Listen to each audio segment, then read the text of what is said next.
Il est 7h19, Europe 1 va plus loin avec une enquête ce matin, Mathieu, consacrée aux centres commerciaux de demain. Il y a 50 ans naissaient les 3 premiers centres commerciaux français, Cap 3000 dans le Var, Parly 2 dans les Yvelines et Anglo les Géants dans le Nord. Un demi-siècle après leur création, ces centres commerciaux ne ressemblent plus vraiment à ce qu'ils étaient.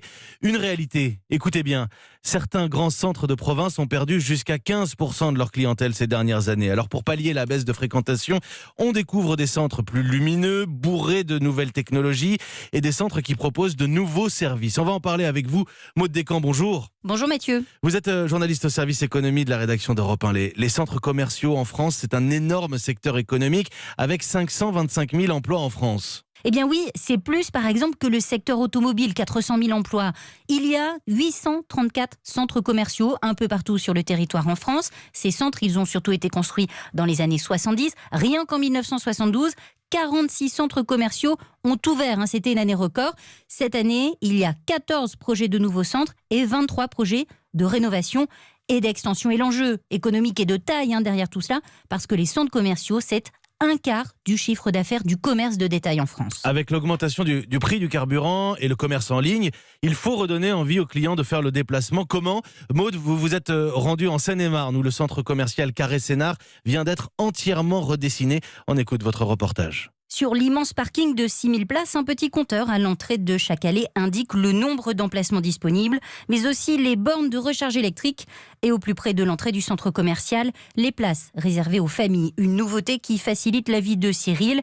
Il vient ici au moins une fois par semaine avec sa femme et son fils de 3 ans. Il n'y a quasiment rien en centre-ville. Du coup, ça nous permet d'avoir tout sur place ici. C'est un peu notre centre-ville en fait. Enfin, même avec un enfant ici, ça permet lui de gambader un peu. C'est ce côté pratique. 200 boutiques, 240 millions de travaux, notamment pour l'immense verrière de 8 mètres de hauteur de la nouvelle extension, et une obsession pour Valérian Mercier, directeur du centre commercial, proposer sans cesse de nouveaux services. Le client d'aujourd'hui, il va passer sa journée sur le centre, mais il va vouloir vivre de nouvelles expériences et des expériences dont il va se rappeler.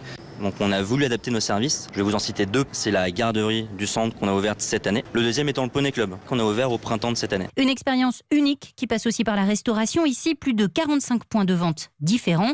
Une offre essentielle, précise ce responsable. 2 clients sur 3 des centres commerciaux restent sur place pour déjeuner. 2 clients sur 3 qui choisissent leur centre commercial en fonction des restaurants. C'est donc devenu un enjeu majeur. Ben oui, il suffit de regarder les chiffres. Les espaces de restauration ont doublé leur surface ces dernières années. Ils sont passés de 7% à 14% des surfaces globales.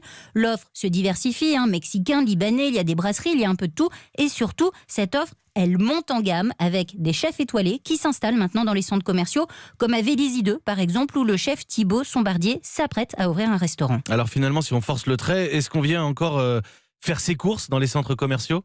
Oui, mais à une condition, que ce soit facile. Et cela, c'est possible grâce à l'intelligence artificielle. Jean-Marc Gestin est le patron du groupe Clépierre, leader dans la gestion des centres commerciaux. Mais il faut surtout que les magasins deviennent un peu plus expérientiels. La technologie, elle va investir tout le monde du commerce. Ça va être fantastique. On parle de magasins où on ne passe plus dans les caisses pour payer. Il y a la reconnaissance faciale qui permet aussi de payer. Il y a la réalité virtuelle et augmentée qui permet, avec des miroirs, de regarder comment on peut être habillé. Il y a plein de choses qui font que la technologie va redonner un sens nouveau au magasin. Vous voyez, la mue des centres commerciaux, dans les années 70, c'était l'apprentissage de la consommation de masse. Eh bien, c'est devenu aujourd'hui un service personnalisé, le plaisir avant les corvées ménagères. Merci Maude Descamps, une enquête préparée avec Maya Sido, un dossier signé Europe 1 va plus loin.